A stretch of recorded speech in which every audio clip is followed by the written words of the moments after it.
সংস্কারের জাতীয় প্রেস ক্লাবে রাষ্ট্র কাঠামো মেরামতে ৩১ দফা ও জনসম্পৃক্তি শীর্ষক প্রশিক্ষণ কর্মশালার আয়োজন করে ১২ দলীয় জোট। কর্মশালায় বিএনপির ভারপ্রাপ্ত চেয়ারম্যানের উপদেষ্টা ডক্টর মাহাদি আমিন বলেন, দেশকে গণতান্ত্রিক পথে ফিরিয়ে আনতে হবে তত্ত্বাবধায়ক সরকার ব্যবস্থা।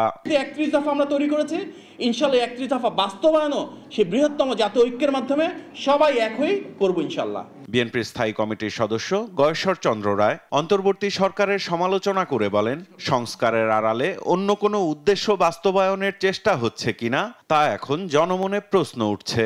এখন ইউনূস সাহেব তার কি সদিচ্ছার অভাব, না সামর্থ্যের অভাব, না তিনি ভীতু, না তিনি সাহসী, না তিনি কমিটেড টু দ্য পিপলস যে তাকে একটা নির্বাচন করতে হবে সুস্থ। এটা আমাদের আবিষ্কার করা দরকার। এই সরকার কি চায় আমি বুঝি না, আর এই সরকার যা চায় তারা নিজেরা বুঝে কিনা তাও বুঝতেছি না। অর্থাৎ আমরা এখন অদৃশ্য শক্তির বিরুদ্ধে লড়াই করছি।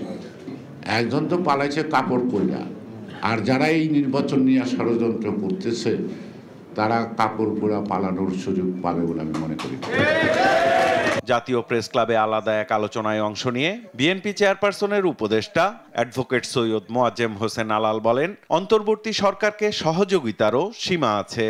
এখনো কিভাবে ফোনা তোলে আওয়ামী লীগ, এখনো কিভাবে তারা মানুষকে গুলি করে মারে।